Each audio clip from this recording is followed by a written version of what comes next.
सालों पहले गुमथा गांव में रहने वाला एक किसान काफी दुखी था। वो अपनी जीवन की छोटी छोटी परेशानियों को लेकर उदास रहता था और अपने दुख के बारे में लोगों को बताता फिरता था। एक दिन उसे किसी ने सलाह दी कि तुम गौतम बुद्ध के पास चले जाओ, वे तुम्हारी समस्याओं का कोई ना कोई हल जरूर निकल देंगे। उस व्यक्ति की बात सुनते ही दूसरे दिन वो किसान सीधे महात्मा बुद्ध के पास पहुंच गया। गौतम बुद्ध के पास पहुंचकर उन्हें प्रणाम करते हुए उसने बताया कि मैं एक किसान हूं और मैं खेती करके जीवन यापन करता हूं। मैं यहाँ अपनी समस्याओं का समाधान लेने के लिए आया हूँ। दरअसल कई बार हमारी फसल अच्छी होती है तो कभी बिल्कुल भी नहीं होती। इससे मैं बहुत परेशान हो जाता हूँ। इतना कहने के बाद किसान ने आगे कहा कि मेरी पत्नी है और वो मुझसे बेहद प्रेम करती है, पर कभी कभी वो मुझे बहुत परेशान करती है। उससे मैं तंग आ गया हूँ और कभी कभी लगता है कि अगर वो मेरे जीवन में नहीं आती तो मैं कितने अच्छे से रहता। इस तरह वह अपनी सारी परेशानियां महात्मा बुद्ध को सुनाता रहा और वो उसकी बातें सुनते रहे। जब तक किसान बात कर रहा था तब तक गौतम बुद्ध एक शब्द भी नहीं बोले। वो बस ध्यान से किसान की ही बातें सुन रहे थे।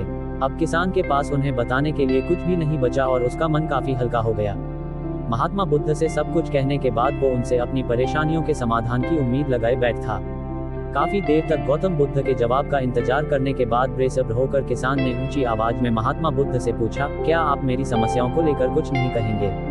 तब गौतम बुद्ध बोले, मैं तुम्हारी किसी तरह से भी मदद नहीं कर सकता। किसान ने महात्मा बुद्ध से ऐसे जवाब की उम्मीद नहीं की थी। वो उनका जवाब सुनकर हैरान हो गया। उसे अपने कानों पर भरोसा नहीं हो रहा था। उसने भगवान बुद्ध से पूछा कि ये आप क्या बोल रहे हैं? क्या आप मेरी समस्याओं का समाधान नहीं कर सकते? मैंने सुना है कि आप सभी की समस्याओं का समाधान करते हैं, तो मेरी समस्याओं का क्यों नहीं करेंगे? महात्मा बुद्ध इस बात पर किसान से कहते हैं कि आपके जीवन में जितनी कठिनाइयां हैं उतनी हर किसी के जीवन में होती है और सबको अपनी छोटी समस्याएं भी बड़ी लगती हैं। आपके जीवन में कोई ऐसी समस्या नहीं है जो दूसरों को न हो। हर व्यक्ति को अपने जीवन में सुख दुख का सामना करना पड़ता है। हम चाहे जितनी भी कोशिश कर लें, लेकिन हमारे जीवन में सुख और दुख दोनों आएंगे ही आएंगे। कई बार हमारे अपने हमें बेगाने लगने लगते हैं तो कई बारी बेगाने हमें अपने लगने लगते हैं।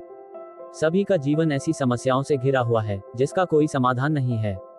बुद्ध की बातें सुनकर किसान को गुस्सा आ जाता है और वो उन्हें बोलता है कि लोग आपको महात्मा कहते हैं। मैंने लोगों से ये भी सुना है कि आप सबकी परेशानी दूर करते हैं, पर मेरी समस्या का निवारण करने के बजाय आप मुझे फिजूल की बातें बता रहे हैं। मैं आपके पास बहुत उम्मीद लेकर आया था, पर अब मुझे लग रहा है कि आपके पास मेरा आना व्यर्थ हुआ। मैंने जो भी आपके बारे में सुना था वो सब झूठ है।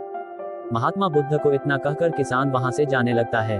तभी उससे भगवान बुद्ध कहते हैं कि तुमने जो समस्याएं बताई हैं उनका मैं समाधान नहीं कर सकता, पर मैं तुम्हारी दूसरी परेशानी का निवारण कर सकता हूँ।